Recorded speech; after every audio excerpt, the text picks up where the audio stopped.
आप सभी का स्टडी पार्क में स्वागत है। आज मैं आप लोगों के लिए क्लास 12 का हिस्ट्री का वेरी इंपॉर्टेंट एमसीक्यू क्वेश्चन लेकर आई हूँ, जो आप लोग के एग्ज़ाम के लिए बहुत ही ज़्यादा इम्पॉर्टेंट है। और अगर आप लोग इस चैनल पर नए आए हैं तो चैनल को सब्सक्राइब करें, साथ ही साथ बेल आइकन को भी प्रेस करें। तो चलिए देखते हैं पहला क्वेश्चन।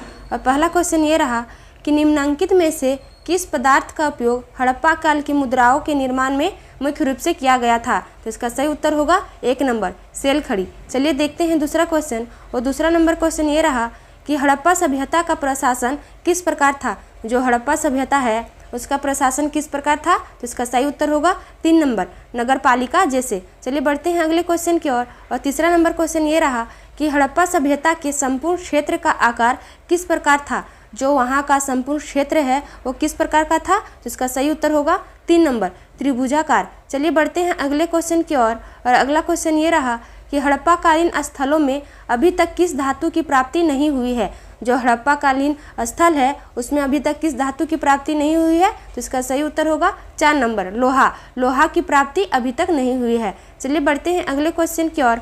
और 5वां नंबर क्वेश्चन ये रहा कि हड़प्पा की खोज किसने की थी।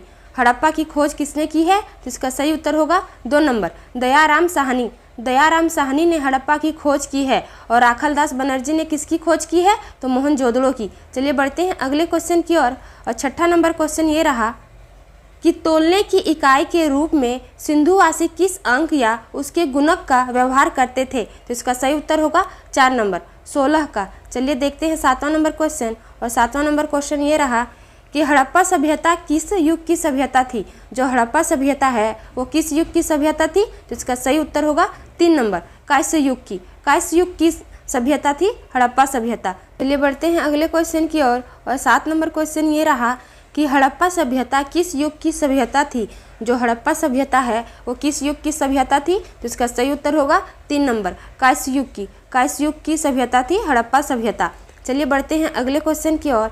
और अगला क्वेश्चन ये रहा कि हड़प्पा किस नदी के किनारे स्थित है। जो हड़प्पा है वो किस नदी के किनारे स्थित है। इसका सही उत्तर होगा 3 नंबर रावी नदी के किनारे हड़प्पा स्थित है। चलिए देखते हैं अगला क्वेश्चन। और अगला क्वेश्चन ये रहा कि सिंधु घाटी सभ्यता में विशाल स्नानगार के अवशेष कहाँ मिले हैं। तो इसका सही उत्तर होगा 3 नंबर मोहनजोदड़ो। चलिए देखते हैं अगला क्वेश्चन। और अगला क्वेश्चन ये रहा कि कलकत्ता में स्थित एशियाई सोसाइटी की स्थापना किस वर्ष हुई है। तो इसका सही उत्तर होगा 3 नंबर 1784 में एशियाई सोसाइटी की स्थापना हुई है। चलिए बढ़ते हैं अगले क्वेश्चन की ओर। और 11 नंबर क्वेश्चन ये रहा कि फूट डालकर विजय प्राप्त करने का कार्य सर्वप्रथम किस राजा ने किया। तो इसका सही उत्तर होगा 1 नंबर अजातशत्रु। चलिए देखते हैं अगला क्वेश्चन। और 12 नंबर क्वेश्चन ये रहा कि जीवक वेद किस वंश के काल में था। जो जीवक वेद है वो किस वंश के काल में था। तो इसका सही उत्तर होगा 3 नंबर हर्यक वंश। चलिए देखते हैं अगला क्वेश्चन। और 13 नंबर क्वेश्चन ये रहा कि अपने स्वयं के खर्चे से सुदर्शन झील की मरम्मत किसने कराई। तो इसका सही उत्तर होगा 3 नंबर रुद्रदामन ने अपने स्वयं के खर्चे से सुदर्शन झील की मरम्मत कराई है। चलिए बढ़ते हैं अगले क्वेश्चन की ओर। और अगला क्वेश्चन ये रहा कि पाटलिपुत्र नगर की स्थापना उदयनी ने किस नदी के संगम पर की। तो इसका सही उत्तर होगा 4 नंबर इन सभी के संगम पर गंगा सोन पुनपुन। चलिए बढ़ते हैं अगले क्वेश्चन की ओर। और 15 नंबर क्वेश्चन ये रहा कि समस्त भारत ही नहीं एशिया एवं यूरोप में सर्वप्रथम हुनों को परास्त करने का श्रेय किस शासक को जाता है। तो इसका सही उत्तर होगा 2 नंबर स्कंदगुप्त। बढ़ते हैं अगले क्वेश्चन की ओर। और 16 नंबर क्वेश्चन ये रहा कि यूरोप का समुद्रगुप्त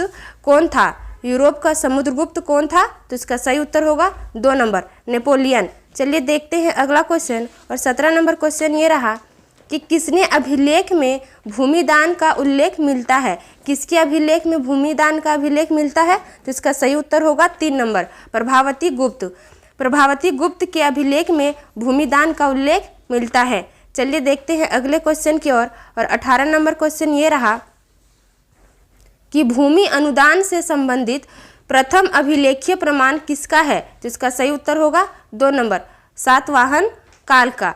चलिए देखते हैं अगला क्वेश्चन। और 19 नंबर क्वेश्चन ये रहा कि 510 ईसा में सती प्रथा के साक्ष्य वाला प्रथम अभिलेख कहाँ मिलता है। तो इसका सही उत्तर होगा 1 नंबर चलिए बढ़ते हैं अगले क्वेश्चन की ओर। और अगला क्वेश्चन ये रहा कि किस अभिलेख में अशोक द्वारा कलिंग विजय का पता चलता है। किस अभिलेख में अशोक द्वारा कलिंग विजय का पता चलता है? तो इसका सही उत्तर होगा 4 नंबर 13वें। चलिए बढ़ते हैं अगले क्वेश्चन की ओर। और 21 नंबर क्वेश्चन ये रहा कि महाभारत का युद्ध कितने दिनों तक चला था।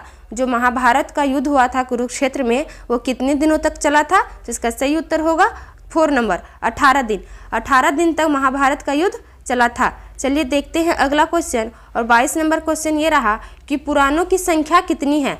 पुराणों की संख्या कितनी है? तो इसका सही उत्तर होगा 2 नंबर 18। वेदों में पुराणों की संख्या 18 है। चलिए देखते हैं अगला क्वेश्चन। और 23 नंबर क्वेश्चन ये रहा कि प्राचीन भारत में महाकाव्य का नाम है। तो इसका सही उत्तर होगा महाभारत। चलिए देखते हैं अगला क्वेश्चन। और अगला क्वेश्चन ये रहा कि रामायण की रचना किसने की है। रामायण की रचना किसने की है? तो इसका सही उत्तर होगा 1 नंबर वाल्मीकि ने रामायण की रचना की है। और महाभारत की रचना किसने की है? तो वेद व्यास ने। चलिए बढ़ते हैं अगले क्वेश्चन की ओर। और 25 नंबर क्वेश्चन ये रहा कि मनु के रचयिता कौन है। मनु के रचयिता कौन है? तो इसका सही उत्तर होगा 3 नंबर। चलिए बढ़ते हैं अगले क्वेश्चन की ओर। और अगला क्वेश्चन ये रहा कि अर्जुन किसके शिष्य थे। अर्जुन किसके शिष्य थे? तो इसका सही उत्तर होगा 3 नंबर द्रोणाचार्य के वो शिष्य थे। बढ़ते हैं अगले क्वेश्चन की ओर। और 27 नंबर क्वेश्चन ये रहा कि कर्ण की माँ कौन थी। कर्ण की माँ कौन थी? तो इसका सही उत्तर होगा 1 नंबर कुंती। और गांधारी का पुत्र का क्या नाम है? तो इसका दुर्योधन। क्या नाम रहता है? दुर्योधन। चलिए बढ़ते हैं अगले क्वेश्चन की ओर।